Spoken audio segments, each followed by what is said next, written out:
Assalamualaikum warahmatullahi wabarakatuh. Perkenalkan, nama saya Ramzi Ahmad Zakwan Afaq dengan NIM 215255081.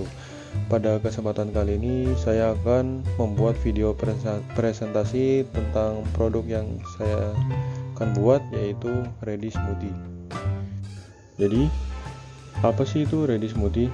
Jadi Ready Smoothie merupakan minuman kental menyerupai krim dan memiliki kandungan karbohidrat yang tinggi, buah-buahan, vitamin, dan protein yang dikemas dalam produk kemasan yang ringkas, dan informasi nutrisi yang lengkap, sehingga memudahkan konsumen untuk mengkonsumsi Ready Smoothie.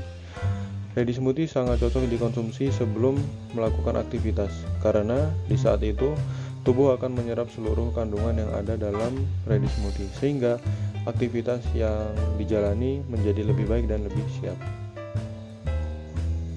Adapun rencana dalam proses merealisasikan Ready Smoothie, diantaranya adalah yang pertama adalah budgeting, produksi massal, pemasaran dan peluncuran produk, dan yang terakhir adalah evaluasi.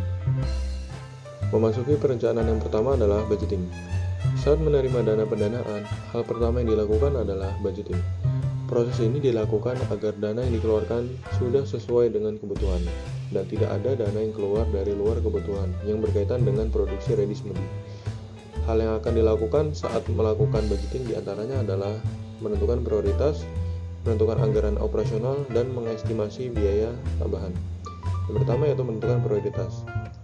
Di sini yang akan dilakukan adalah mengidentifikasi elemen-elemen yang memiliki prioritas tertinggi dalam mencapai tujuan seperti bahan baku, kemasan, biaya promosi, dan prioritas lainnya. Selanjutnya yaitu menentukan anggaran operasional. Dalam kegiatannya, pertama adalah menentukan biaya produksi, termasuk bahan baku, tenaga kerja, dan biaya produksi lainnya. Kemudian menetapkan anggaran untuk pemasaran, distribusi, dan penjualan, serta biaya operasional seperti utilitas dan kebutuhan administratif. Kemudian estimasi biaya tambahan. Dalam kegiatannya menyertakan dana cadangan untuk kejadian tak terduga atau perubahan rencana. Kemudian menghitung biaya tambahan yang memiliki kemungkinan buruk yang akan terjadi. Setelah melakukan budgeting, hal yang akan dilakukan berikutnya adalah produksi massal. Tahap produksi massal dalam pembuatan Ready Smoothie melibatkan serangkaian kegiatan yang dirancang untuk menghasilkan produk dalam jumlah besar dengan kualitas yang konsisten. Dalam pelaksanaan produksi massal, ada pun beberapa hal yang akan dilakukan, diantaranya mempersiapkan bahan baku, kemudian memproses produksi, kontrol kualitas, pengemasan, penutupan dan penyegelan, penyimpanan sementara, labeling dan kode produksi, pengiriman pendistribusian, dan terakhir memanajemen limbah dan pemeliharaan alat. Yang pertama yaitu mempersiapkan bahan baku. Hal yang akan dilakukan adalah memastikan semua bahan baku yang dibutuhkan tersedia dan memenuhi standar kualitas. Kemudian melakukan pemeriksaan kualitas terhadap bahan baku untuk memastikan keseragaman dan keamanan. Berikutnya adalah proses produksi. Hal yang akan dilakukan diantaranya adalah mengatur dan menyiapkan peralatan produksi seperti tangki, pencampuran, peralatan pemanasan, dan peralatan lain yang diperlukan, serta melakukan pencampuran bahan-bahan sesuai dengan formula yang telah ditentukan. Berikutnya adalah kontrol kualitas. Dalam kegiatannya, kami akan melakukan pengawasan kualitas secara teratur untuk memastikan konsistensi dan kepatuhan terhadap standar kualitas, serta mengidentifikasi dan menangani masalah kualitas secara cepat agar tidak terjadinya penurunan kualitas. Berikutnya adalah pengemasan. Yang akan kami lakukan adalah menyiapkan peralatan pengemasan yang sesuai dan melakukan pengisian minuman ke dalam kemasan dengan hati-hati dan akurat. Berikutnya adalah penutupan dan penyegelan. Dan penerapannya adalah menutup dan menyegel pada kemasan sesuai dengan spesifikasi produk dan memastikan bahwa semua kemasan tersegel dengan baik untuk menjaga keamanan dan kualitas produk di dalamnya. Berikutnya adalah penyimpanan sementara. Sini kami akan memastikan produk telah selesai dalam era penyimpanan sementara sebelum diangkut ke gudang atau lokasi distribusi dan memastikan kondisi penyimpanan sesuai dengan persyaratan produk. Berikutnya adalah labeling dan kode produksi.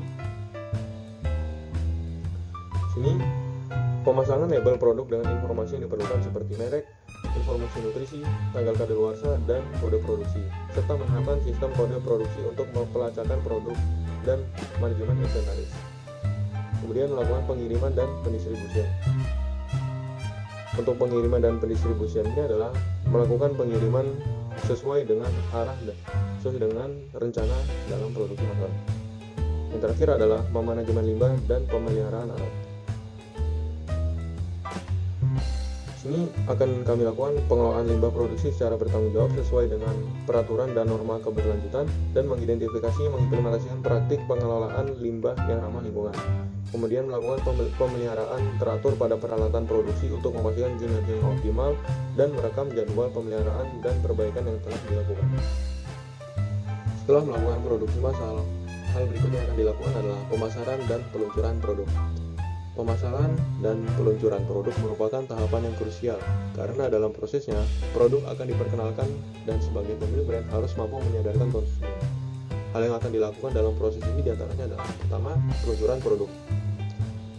Dalam peluncuran produk ada beberapa aspek, diantaranya adalah membuat kreasi dan identitas visual, membuat teaser, dan menjalin kerjasama dengan influencer. Pertama adalah membuat kreasi dan identitas visual. Dalam kegiatannya adalah kami akan memastikan merek dan brand visual produk itu konsisten dalam semua materi pemasaran dan promosi, serta membuat desain kemasan yang menarik dan mencerminkan nilai produk. Kemudian membuat teaser.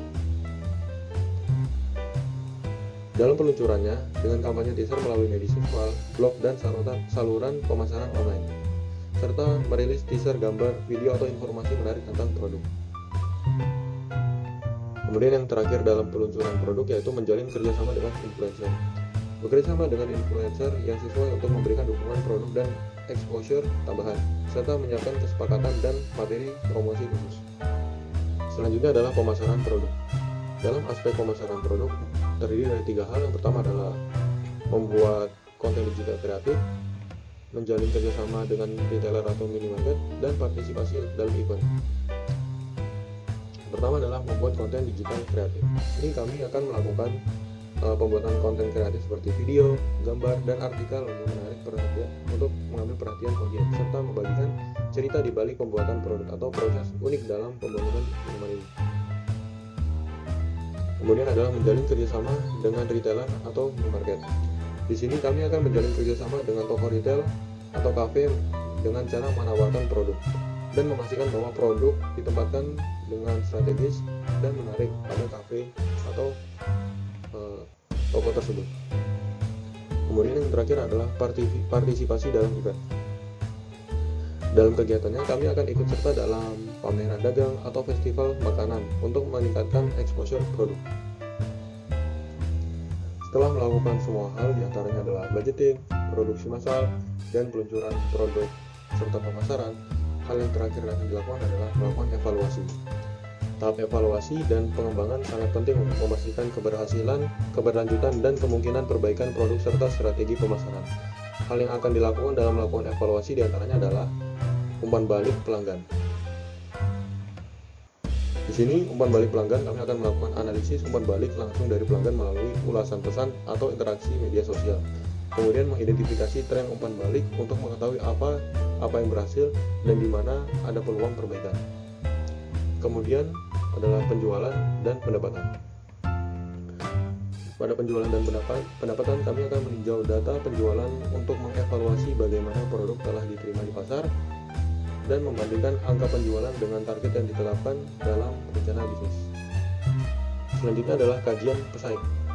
Dalam prosesnya, kami akan meninjau kinerja produk dan dibandingkan dengan produk pesaing, serta mengidentifikasi kekuatan dan kelemahan produk, serta peluang perbaikan.